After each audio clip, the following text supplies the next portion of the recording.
Alright, so this video is going to cover ventricular rhythm identification. So remember, with ventricular rhythms, we actually have our conduction originating from somewhere in the ventricles. So obviously this is very abnormal. There could be a lot of causes of different ventricular rhythms. A lot of times we just get a few PVCs, which would be premature ventricular contractions, and that can happen when our heart's a little irritated, whether it's something as simple as weakness and fatigue or something as serious as cardiogenic shock or having a myocardial infarction. So it has a wide range. So we really just want to focus on our patient and how they're presenting. Sometimes I see a lot of PVCs on a patient that are just idiopathic, meaning that they have them and it doesn't really cause them problems, and they're not very frequent, so we don't do much about it. We do start getting worried when we do have a lot of frequent PVCs, especially if it's not producing a pulse with those PVCs, so something we'll want to watch out for. Our other ventricular rhythms, like ventricular escape, also called idioventricular rhythm, accelerated ventricular rhythm, or VTAC, those are all very serious rhythms, and they're not really conducive with life for a very long time, so we would worry about our patient compensating. So some of the characteristics of a ventricular rhythm is that wide QRS complex. So you can see my QRS is very wide and bizarre looking. So they're pretty easy to stick out. It's kind of hard to measure actually, because it's hard to see where the QRS starts and ends. But usually we don't have to measure these, because when we look at them we can see how wide and bizarre they are, so we just know that it's coming from the ventricles. Something that I also wanted to point out is I get a lot of people labeling ST elevation or ST depression on these. So if you look at these two examples, this first one, it almost looks like there's an ST elevation, and on this one it looks like there's an ST depression. That is not true ST elevation or depression. We cannot see ST elevation or depression with these wide ventricular complexes. The reason that it looks so different is because the way that our signal's going. So we can see that here the signal, either way, whether it's ventricular, we have signal traveling from the ventricles up through the top of the heart, which is backwards. Usually the signal travels from the SA node down through the heart, which would be the correct way. But with this, we have something called retrograde conduction, meaning that the signal is moving backwards. And this is going to cause that elevation or depression appearance, just depending on where it's coming from the ventricles. So we can see here we have elevation because it's coming from the right ventricle, and it's kind of moving in this upward fashion. And over here we have depression because it's coming from the left ventricle, and it's going to move in a really backwards fashion. So don't label any ST elevation or depression on your ventricular beats. Only label that if you see it on a sinus beat. So say we had a sinus rhythm with some PVCs and there was ST elevation or depression with those sinus beats, we would put that in underlying rhythm. But for our ventricular rhythms, we do not label that as ST depression or elevation, because it's not true depression or elevation. We're just looking at that retrograde conduction. So let's take a look at our first example. So in this first example, I can see that I have this beat right here that looks very weird and it's sticking out. It's very wide. So just by looking at it, I can tell that it's very wide, and I did not trace that very well. But we can see that's over 5 spaces, so definitely not a narrow QRS complex. So I know that this beat is ventricular. Looking at my underlying rhythm, it looks like I have an A flutter here, and it looks like I have a varied conduction ratio. And I can tell it's A flutter because I have these sawtooth waves. They aren't true P waves, they're flutter waves, meaning that my atria is beating at a really fast rate, but luckily only every few of those signals is getting through to the ventricles to create a QRS. So over here I have a 1-to-1 conduction. That may be 1.5, because I have 1 a flutter wave for every QRS. And then here I have 3, 1, 2, 3, maybe 3.5. And then here I have 1, 2, 3, 4, 5, 6 almost. 1, 2, 3, 4. I have 1, 1, 2, 3, 4, 5, 6, 7, 8, 9, 10, 11, 12. So my conduction is all over the place. So what I want to do is name this underlying rhythm. And that underlying rhythm is going to be an A flutter. So second, I have to decide, is this a controlled or uncontrolled A flutter? Uncontrolled A flutter would have a rate over 100 beats per minute, and anything controlled would be under 100 beats per minute. I can tell by looking at this that definitely isn't over 100 beats per minute, especially because I have these really large conduction ratios. If it stayed at this rate here in the beginning, probably would end up being over 100 beats per minute. But luckily this came off a monitor and I did have the heart rate average. So we'll go with that 70 beats per minute. So this is going to be a controlled A flutter.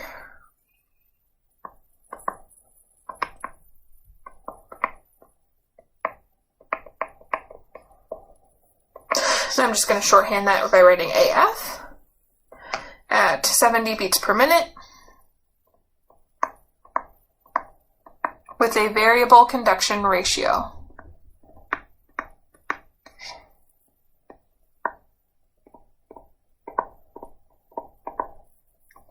Now I do need to label this big guy that we pointed out right in the beginning. So this is a PVC. I can tell it's a PVC because it's alone. And so what probably happened here is that the heart picked up that, hey, you know what? We slowed down our rate here and my atria is not beating as fast as I would like it to. So I'm going to go ahead and conduct a beat to try to keep that heart rate up. Or it could be that the heart's just very irritated, which would make sense in this patient because they're in an arrhythmia. So it could be either of those things, but I need to label that. And we're just going to write with a PVC. Controlled A flutter at 70 beats per minute, the variable conduction, and a PVC. So pretty simple, just because we had one there. So we just want to make sure we want to tack on that PVC at the end. A lot of people look at this and they say, well, I also have ST depression. But because it's in that PVC, we're not going to label that as ST depression. I do have some ST depression here, but it's borderline. It's not very pronounced on my sinus beats, so I'm just going to go ahead and leave that out. All right, looking at our next strip, so I can see I have some things that stick out here. So here, it looks like I have a PVC. And then I have two PVCs in a row, and we actually call that a couplet PVC. So 2 PVCs in a row is a couplet, 3 PVCs in a row is a triplet, and anything over that is considered a run of VTAC. Now all my PVCs look the same, so when I do go to label these PVCs, I'm going to make sure that I make a note that they're unifocal.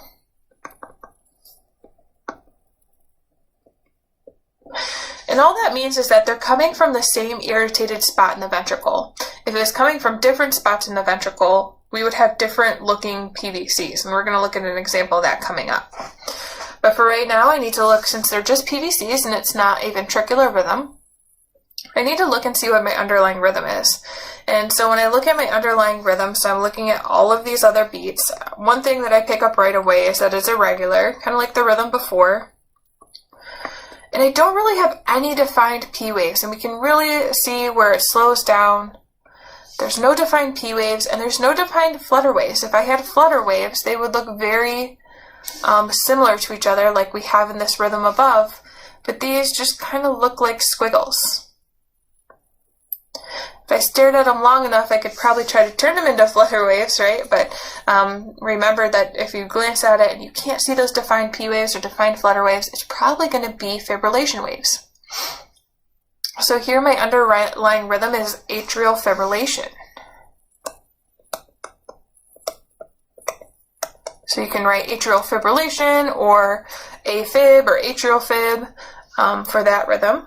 Now I need to figure out my rate, and unlike the one up there, I wasn't really given a rate, so I do have to figure it out. So there's 2 ways to do this. The shortest way is to get your average, so it'll tell us if it's controlled or uncontrolled. So basically we're going to count 6 seconds and see how many beats we have. Now, whenever you're counting beats and you have a PVC, always include that in your rate for testing purposes or identification purposes.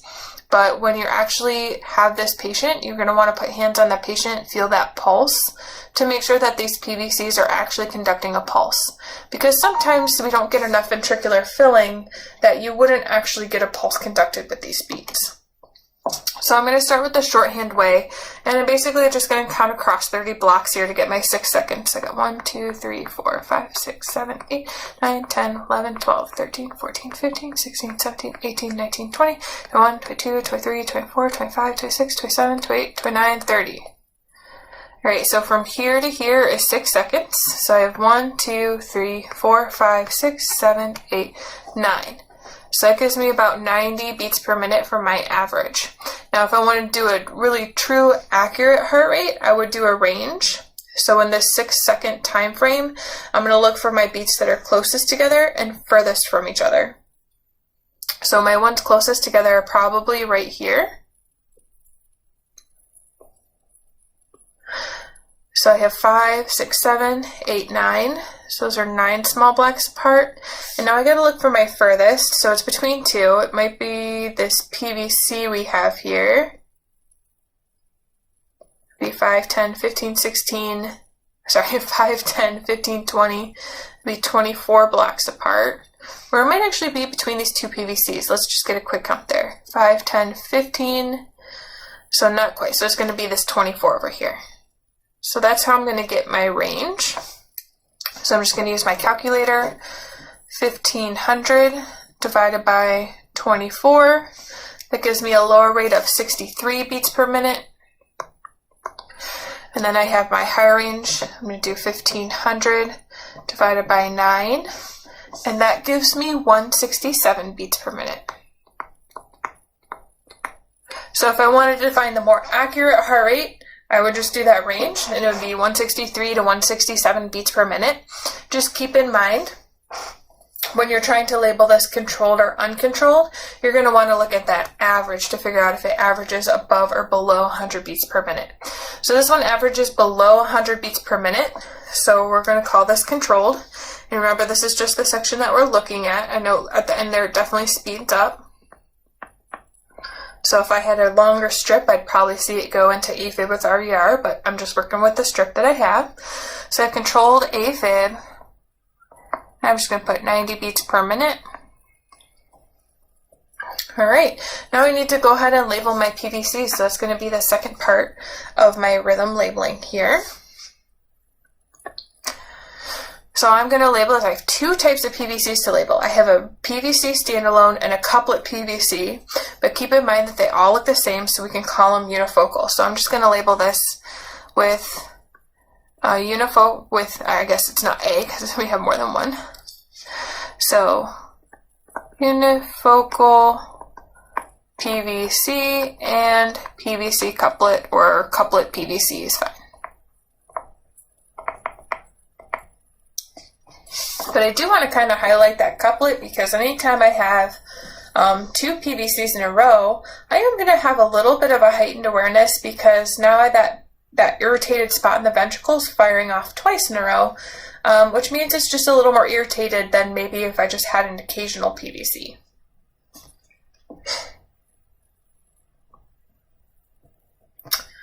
Alright, let's take a look at this one. So with this one, this is a printout that gives us 2 different views. So if you can see here, I have lead 2 and lead 3. So I'm actually just going to look at lead 2. So we'll just cross this out. And it's the same time, it's just showing me 2 different views. And I have 2 different type of beats going here. So first I'm going to circle all of my PVCs, because if you look, very wide and bizarre, right? So those are my PVC beats.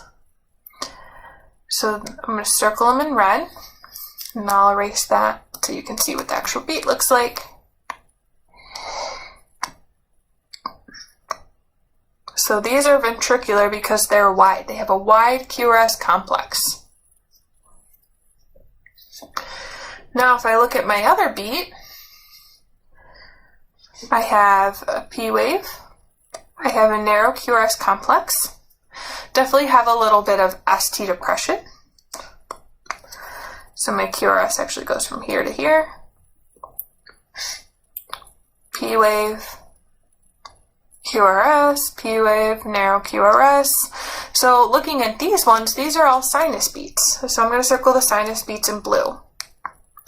But I have the narrow QRSs And I have a P wave for each one, which also helps me define it as sinus. I do have some ST depression there, though, that I'll definitely want to make note of in my label. So looking at this now that I have them circled, every other beat is sinus and every other beat is a PVC. And then we can actually confirm that by looking in the one below it. So this is just showing us the lead 3 view. But again, you can see my narrow QRSs with my P waves, and then my big, wide, bizarre PVCs. It just looks a little bit different because we're looking in lead 3 and not in lead 2, but it's definitely more pronounced in there. So how am I going to label this? Well, luckily it gives me a heart rate right up here, so I have a heart rate of 96 beats per minute. Now I'm definitely going to confirm that by feeling a pulse on my patient, making sure that pulse matches that heart rate, because if my PVCs weren't conducting a beat, my heart rate would actually be about half this, about 45 to 50 beats per minute. So I might treat my patient a little bit differently, depending on what their symptoms are. This patient was having chest pain. They did end up having a myocardial infarction, so we can see that we have a lot of depression here in the ST segment, and that ended up progressing to an MI. So it's not something we saw in the 12 lead right away, but it is something that ended up happening to this patient, and they went in for a heart cath. But this patient was presenting, pretty stable. Their blood pressure was pretty decent, had some chest pain, so we treated them for that chest pain, and they were in this rhythm the entire time. So my underlying rhythm is sinus, because I don't have a rhythm that's just PVCs. So my underlying rhythm is going to be sinus, and because it's 96 beats per minute, and we assume that there's a pulse with that, and this patient did have a pulse with that, we're going to call this is just a regular sinus, meaning that it's not normal sinus because we have all these PVCs, but it's just a sinus rhythm. It falls within that normal intrinsic rate of the SA node. So we have a sinus rhythm at 96 beats per minute, with ST segment depression. So we do want to make note of that because there is some pretty pronounced depression here. If I drew my isoelectric line, I definitely have a lot lying below that isoelectric line. So I have a sinus rhythm at 96 beats per minute with ST depression and bigeminal PVCs. So these are bigeminal PVCs because every second beat is a PVC. So 1, 2, 1, 2, 1, 2, 1, 2, 1, 2. We call that ventricular bigeminy. Now you can throw in there bigeminal unifocal PVCs, but I don't require the unifocal to be there because it's pretty assumed that if we're in this very regular pattern, that the PVCs are coming from the same place. If you happen to have a bigeminy that the PVCs look different and it is multifocal, make sure you're putting multifocal bigeminal PVCs because that would be pretty serious. I've never seen that, but it could happen. So sinus rhythm at 96 beats per minute with ST segment depression and bigeminal PVCs. Now don't put with ST elevation because a lot of people look at these. This is where a lot of people get caught up, but if you look at this PVC, a lot of people see this part and they want to throw in there, oh my gosh, there's huge ST elevation. Well, that ST elevation is attached to this PVC, so it's actually showing that retrograde conduction, so it's not true ST elevation. If we had ST elevation, we would see it in these sinus beats. So don't label it ST elevation because it's attached to the PVC. We're not actually seeing ST elevation, we're seeing that retrograde conduction of the ventricles repolarizing. So we're not going to label that.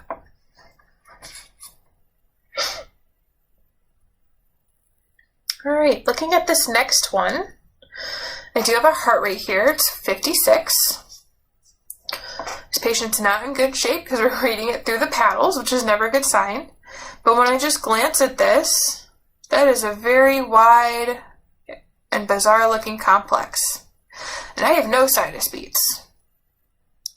There's no P waves, which will help us confirm this as ventricular, but a lot of people get this mixed up with junctional. The reason it's not a junctional rhythm is because my QRS is so wide, and we can see there it's definitely 6 blocks long. It's extremely wide. So this is definitely coming from the ventricles. Anytime you see a wide QRS complex, we know that it's originating, that conduction is originating from the ventricles. So with this patient, I have a ventricular rhythm because there's no P waves and I have a very wide QRS. So it can't be junctional because of that wide QRS. And my heart rate is basically what's going to define what this rhythm is. So we have a few different types of ventricular rhythms. We have ventricular escape. And what ventricular escape means is that that pacemaker has escaped to the ventricle. There's a few different reasons that could happen. Typically, we see that when your heart's just completely failing. Your SA node gives out, your AV node gives out, and you're pretty dependent on that just intrinsic rate of the ventricles, and that's only 20 to 40 beats per minute. So if it was up to the ventricles, because remember they're really big and meaty, so they move a little slower, they would like to be at 20 to 40 beats per minute given the option. This is also, ventricular escape is also called idioventricular or idioventricular escape. So you can use any of those terms to identify this rhythm, and I take all of those terms and those are really commonly used. The next one we have is accelerated ventricular.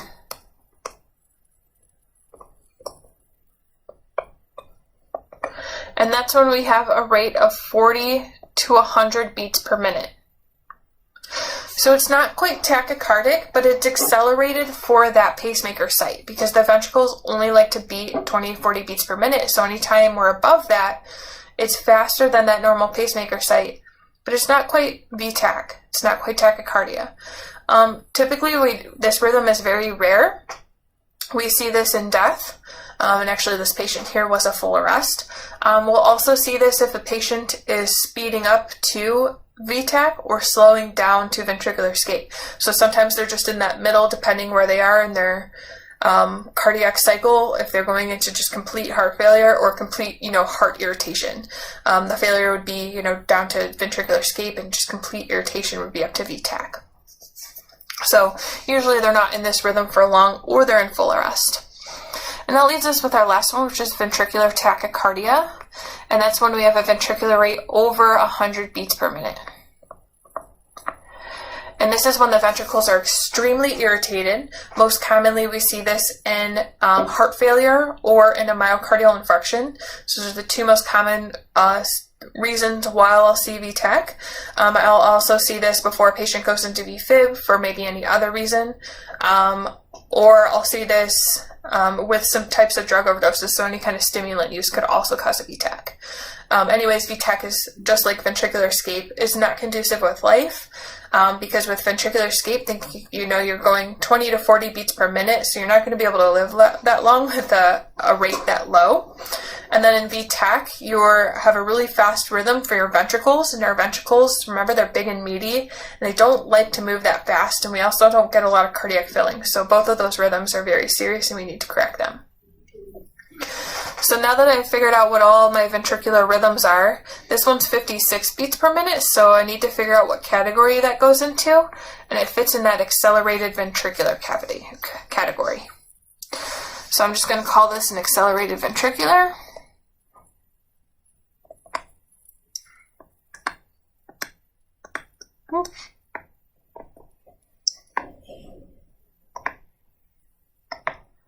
At 56 beats per minute. And that's it. That's all I have to label on that one. Remember, even though it looks like there might be some ST elevation, it's just because it's attached to that ventricular beat, so it's not true elevation, and we would not label that. All right, looking at this next one. So right off the bat, I see 3 different types of PVCs. And this one, the circle first, is the hardest one to see because there was a print error. Didn't copy very well. So it's just a very low voltage PVC, but it's very wide. And then the 2 more obvious ones, so even if you didn't see that one, you'd see these. Actually, there's 3 obvious ones. But the 2 definitely that stick out. So I have actually 4 different looking types of PVCs. And this one kind of worries me here because I have a couplet that I have 2 different PVCs right in a row. So I have a very irritated ventricle here. So I need to look at my underlying rhythm. So all of my underlying beats from here to here, here to here, and here.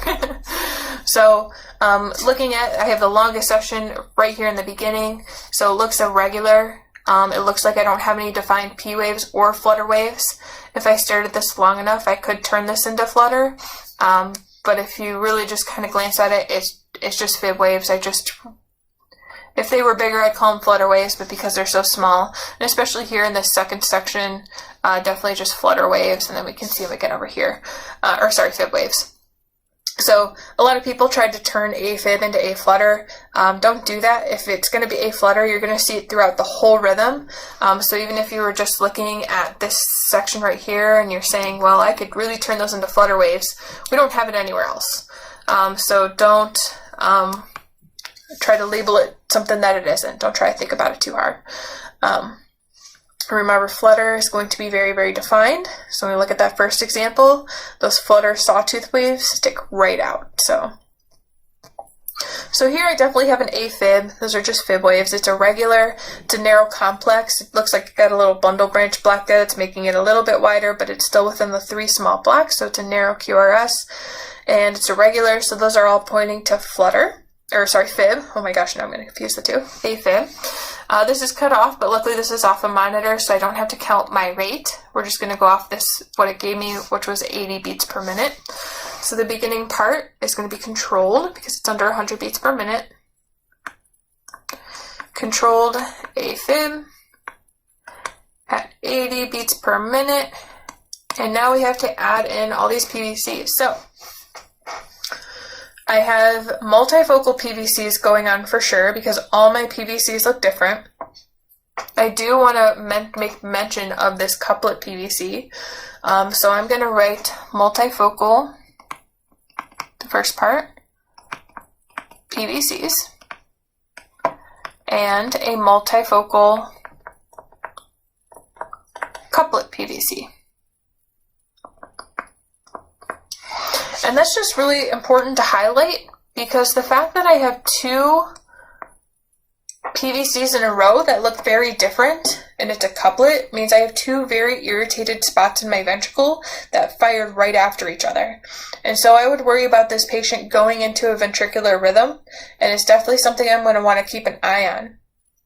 Now, because this patient's having so many PVCs, this patient may benefit from something like an amiodarone drip, our drug infusion of that, so the 150 over 10 minutes that's diluted in 100 mLs, because I would worry about this patient going into a ventricular rhythm.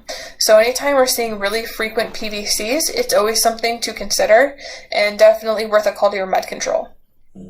But controlled AFib at 80 beats per minute with multifocal PVCs and a multifocal couplet PVC. So that one had a lot going on in there.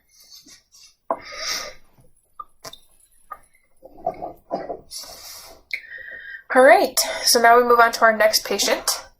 So the heart rate part is off here, but it did give us a heart rate. So I have a heart rate here of 227. So automatically really fast. I'm definitely thinking this is tachycardia. So this patient, I actually put the pulse ox on them, and I was getting a really, really fast reading on that, which cued me to hook up the 4 lead, and then I saw right away that this patient was in a very wide, complex, fast rhythm. So looking at this rhythm here, just glancing at it, we can see that it's very wide. So my PVCs actually they start here and end there. Sorry, my PVCs, my ventricular beats. But I can look at this and see that, wow, this is really wide, really fast and bizarre looking. So I'm going to call this V-TAC. Ventricular Tachycardia.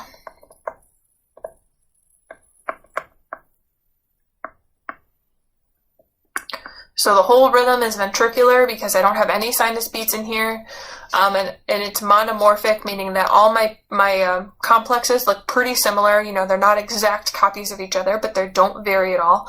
and I have very wide complexes and then a very, very fast heart rate. So VTAC is any ventricular rhythm that's going to be over 100 beats per minute.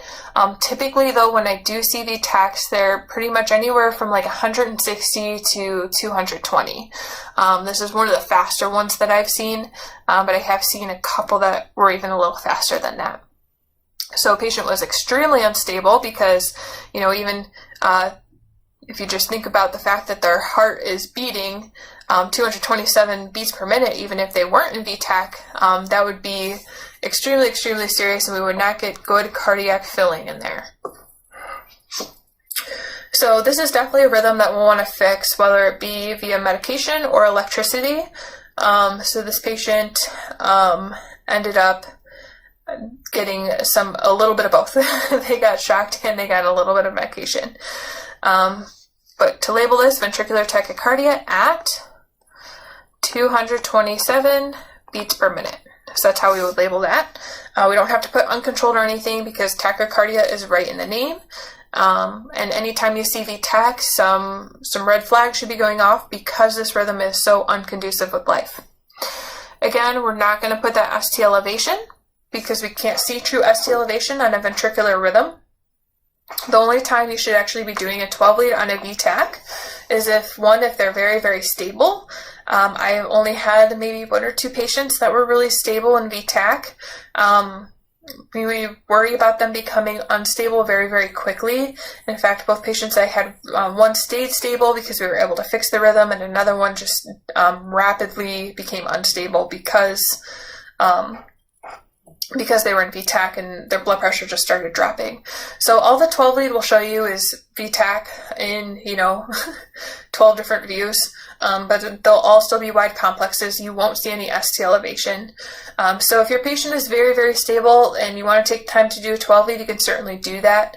Sometimes SVTs, once we get over 250 beats per minute, SVTs are very difficult to discern from VTAC because of how fast the rate is going. So 12 lead can help us make that determination.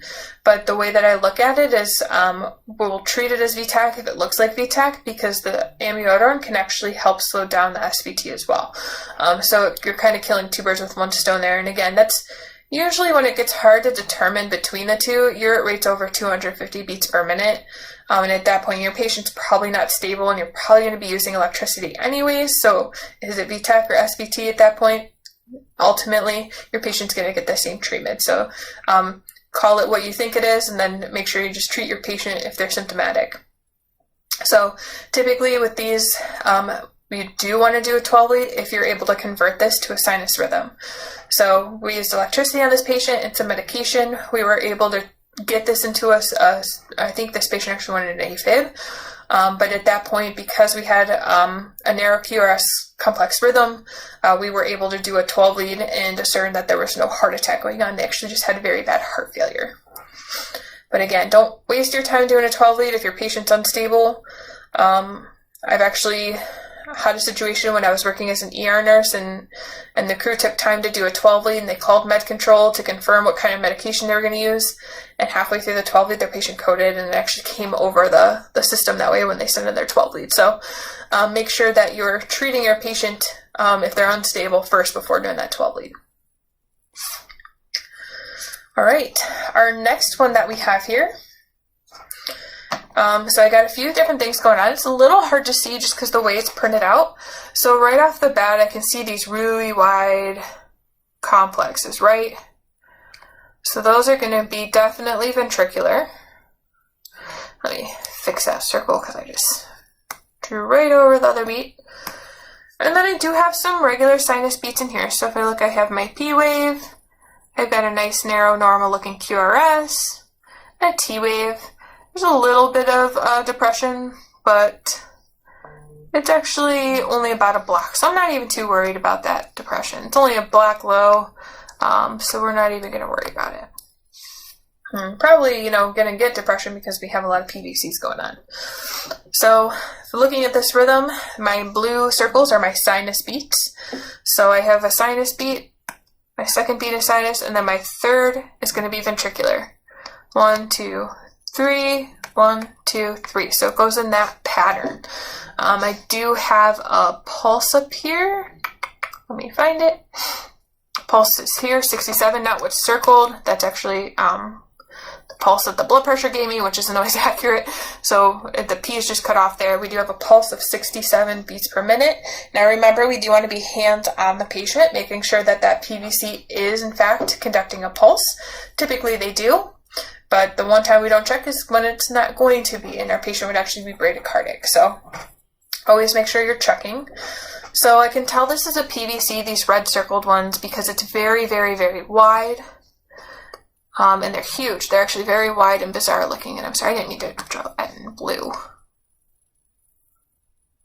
So very wide, bizarre looking beat, which is telling me that it's coming from the ventricles. Anytime it's wide, it's ventricular. So it's every third beat. So these are PVCs because they're by themselves. So they stand up by themselves. So I have a ventricular complex every third beat. So 1, 2, 3, 1, 2, 3, sinus, sinus, ventricular, sinus, sinus, ventricular.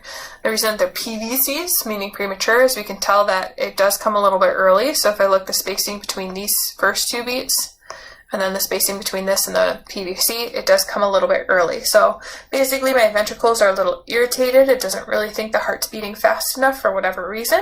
So it's just going to fire off, and it's doing it in this kind of pattern. So my underlying rhythm is going to be sinus. My pulse is within normal SA node range, so it's just going to be sinus rhythm. It can't be a normal sinus rhythm because I have PVCs in there, so it's not completely normal. And before we had one every other beat, that was called bigeminy. This is going to be called ventricular trigeminy.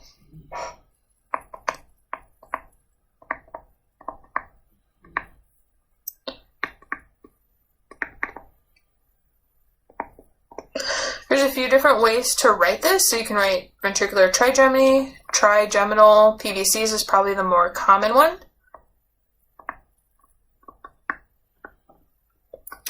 That's what I usually see. So trigeminal PVCs is probably what you'll more commonly see. So sinus rhythm at 67 beats per minute with trigeminal PVCs or ventricular trigeminy.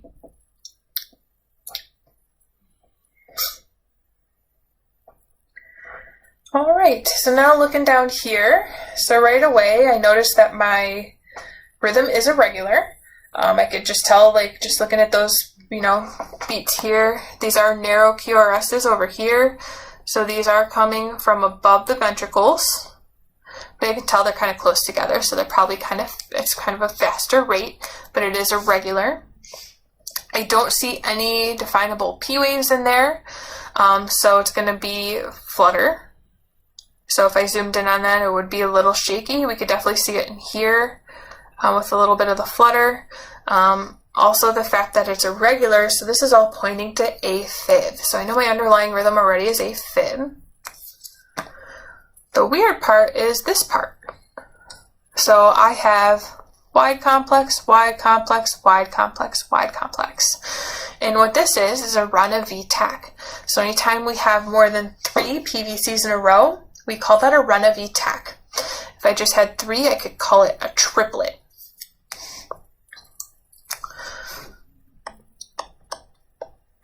All right, so now I come to where I'm trying to figure out my heart rate.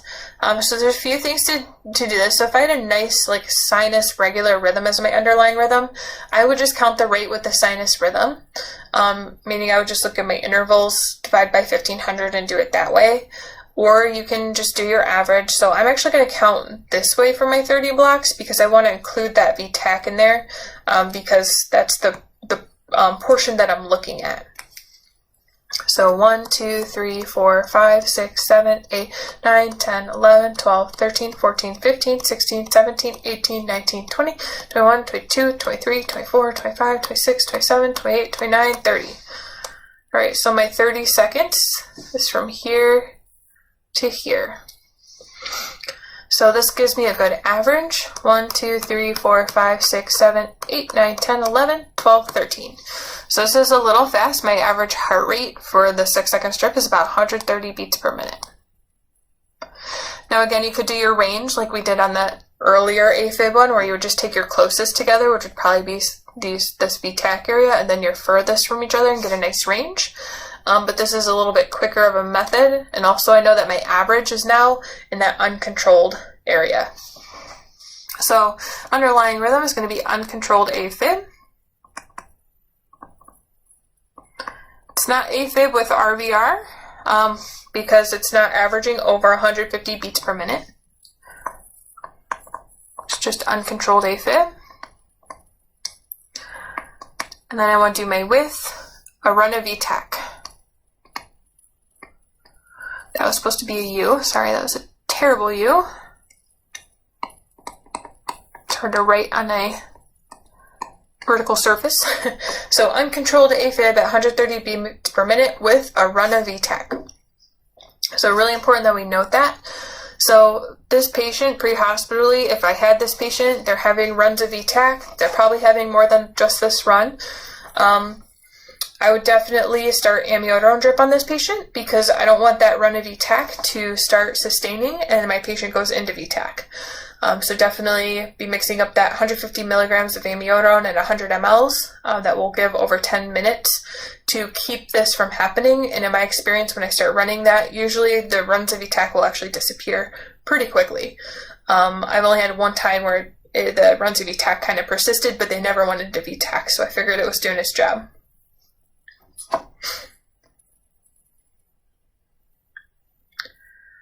All right, this patient was a full arrest, so we don't have a rate on here, I don't think.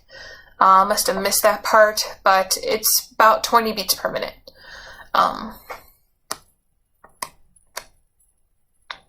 Because my 6-second strip probably runs about here to here. So this is definitely more than 6 seconds. I'm not going to count it out. So my rate's about 20 beats per minute. When I look at my complexes, very wide and bizarre looking, so I know they're ventricular. So now I just need to decide, and I don't have any sinus beats or any junctional or any atrial beats in there. It's just all ventricular. So now I need to decide, is this ventricular escape or idioventricular? Is it accelerated ventricular or accelerated idioventricular? Or is this ventricular tachycardia? So because it's this 20 beats per minute, it's definitely going to fall into that idioventricular or ventricular escape category.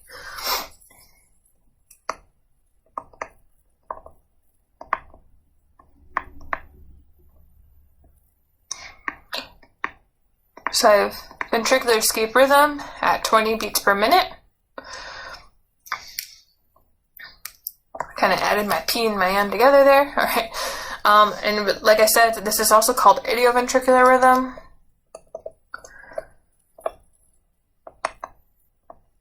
Or even idioventricular escape. So it's fine whatever terminology that you prefer to use. I use ventricular escape because I think it's the most straightforward to memorize. But thinking about this, so our pacemaker has escaped to the ventricles. This definitely wouldn't be conducive with life, not for long. I've actually had a patient walk into triage with an idioventricular escape rhythm of about 24 beats per minute, and it was completely amazing.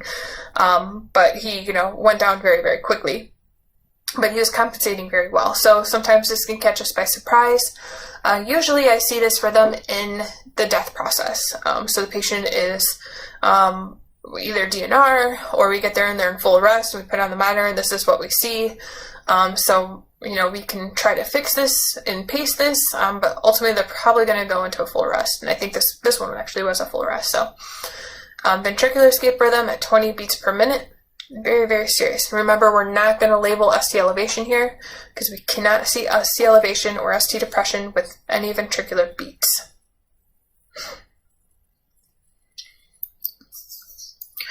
All right, this one looks a little weird. So I have one unique thing going on here, and that's that I have a notched P wave.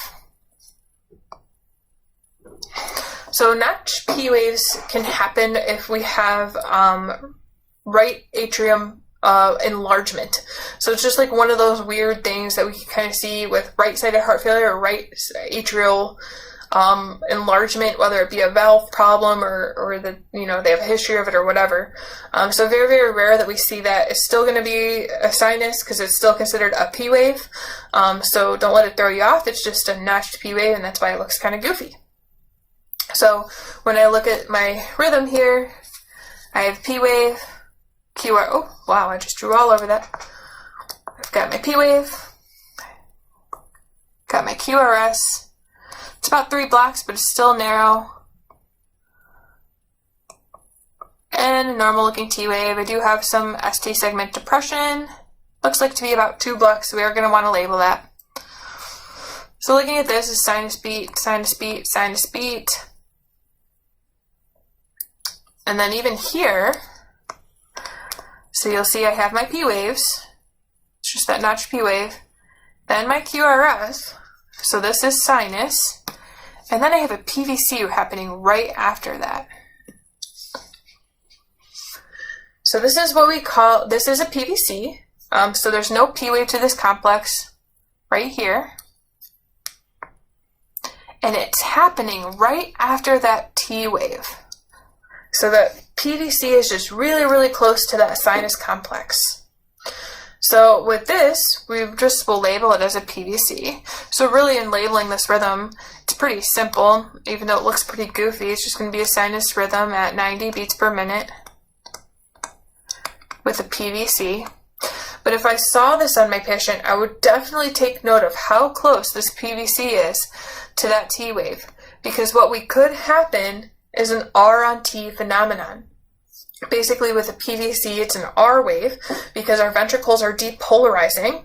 And when that happens on the T wave, which indicates the ventricles repolarizing, we get kind of this crisscross of electrical pattern, and it could actually throw the patient into VTach or VFib.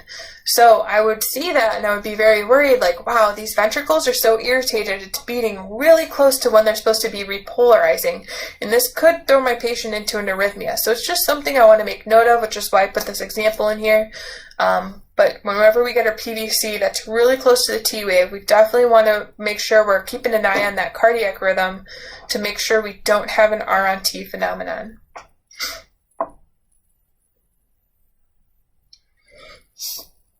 All right, next one here. We're just going to look at this first section here.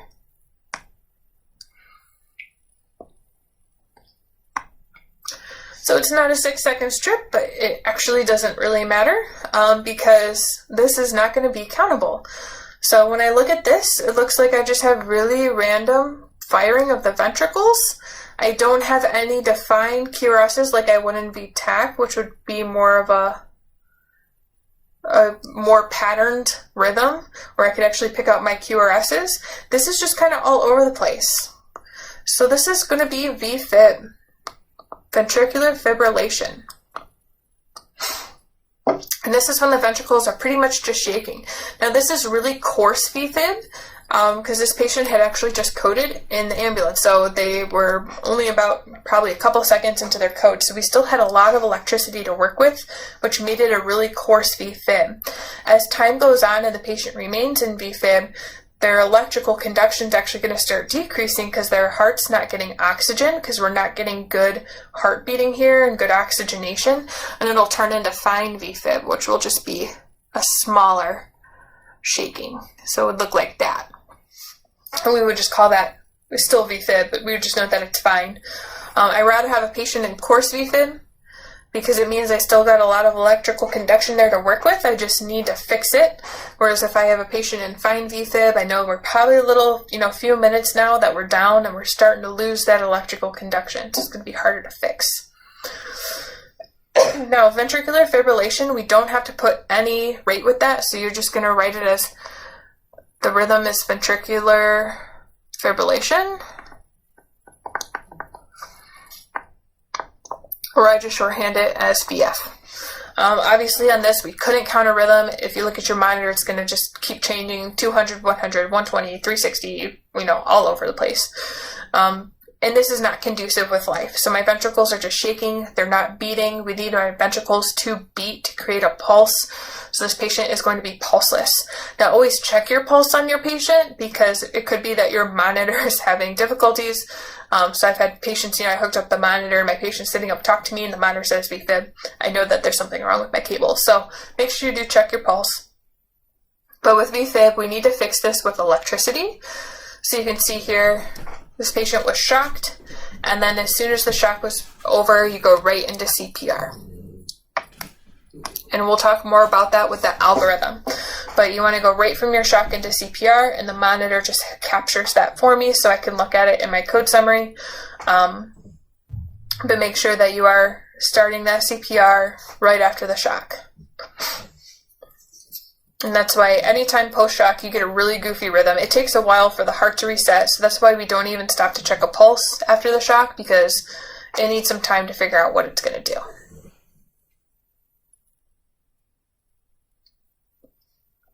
All right, this next one.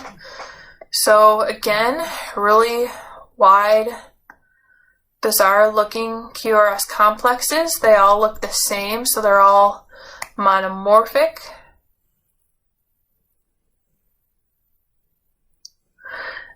So I know it's ventricular because it's very wide and bizarre looking, so now I just need to figure out my rate because it's not there. So let's see, which one lines up really nice with a box? Doesn't look like any of them. Okay. So you have the top of this one to the top of this one. I have 4 plus 4 is 8. So I'm just going to use my calculator. 1500 divided by 8 gives me a rate of 188. So very fast. So I know it's ventricular. It's over 100 beats per minute. So this is going to be ventricular tachycardia, or VT.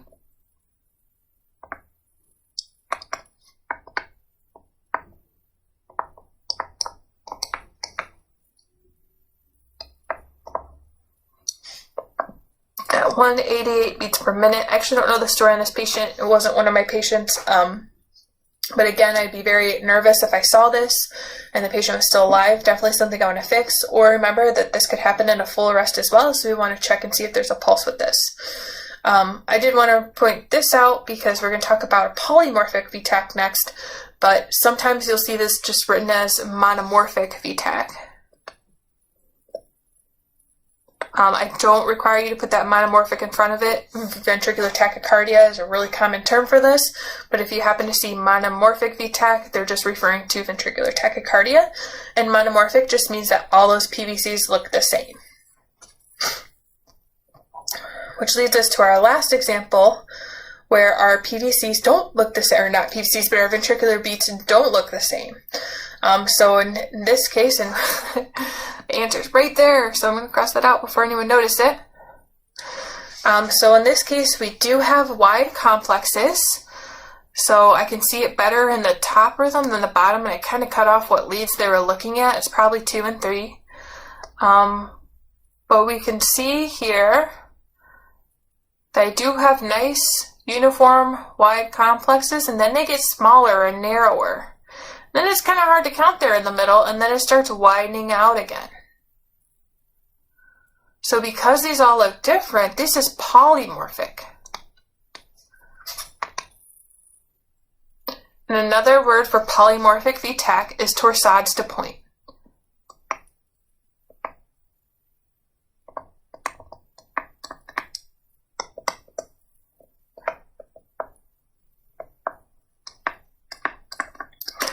So I see torsades de pointes more commonly than the labeling. And what torsades de pointes means, it's French for twisting around a point. So what this rhythm kind of looks like is if you took a thick piece of ribbon and you twisted it, it kind of gives it that unique twisting looking appearance. So another way I like to visualize this is that you get wide, narrow, wide, narrow, wide. So you get kind of this crazy pattern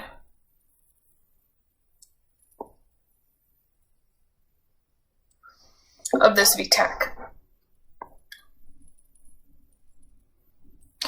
And basically what's happening here, so let's draw our heart. So these are the atria and these are the ventricles. You have a spot in the ventricle that's irritated and beating, but that spot is moving back and forth, back and forth, back and forth. So my irritated spots in the ventricles are just moving back and forth from each other. And that causes basically a positive then negative deflection of your QRS complexes. So I'll start off positive, move negative, start off positive, and I'm just giving you a very exaggerated look at that. And that's why it has that twisting around a point appearance. That's polymorphic VT or torsades de pointes. A lot of people will look at a VFib. So I'm going to go back up to that VFib example, and they're going to try to turn it into torsades. A lot of people I see all the time on tests, they say, well, I can pick out some complexes in here, and then, it gets wide, and then maybe narrow, and no. Again, just like when you're trying to turn a flutter into something else, if it looks like VFib, smells like VFib, it probably is VFib. Don't try to turn it into anything else. The torsades is going to have a very, very unique pattern to it, and it's going to be something that sticks out to you right away. So if it's not something that sticks out to you right away, it's probably VFib, so don't confuse those two. So this is torsades de pointes, and one of the differences it has from VFib is that you can have a pulse with this rhythm. It's going to degrade very quickly into a VFib, so be prepared for your patient to code. I've seen two things with this. One, it's very rare, so I've only seen it a couple times. But I've seen patients have a quick run of torsades and then go right back into their underlying rhythm. And then I've had patients who have arrested and then gone from torsades to VFib pretty instantly. So it's either going to degrade very quickly or it's going to just have a run of it and then stay in the rhythm. The reason I picked this example is because this is the longest torsades that I've probably seen. And this came from a student's clinical experience, so I don't know much about the patient information. But you can see that very unique, definitely looks like if we were just looking at this section of VTAC, and then it gets really narrow because now my conduction point's moving to the other ventricle where you can see I switched to more of a positive deflection and then we're moving back. So that's torsades de pointes. All right, hopefully this was helpful with your ventricular rhythm identification. And just your key takeaways from this, remember that there's no ST elevation or depression off ventricular beats. We will only do that off of our narrow complex beats. And that if it does have a wide QRS complex, it's probably originating from the ventricles.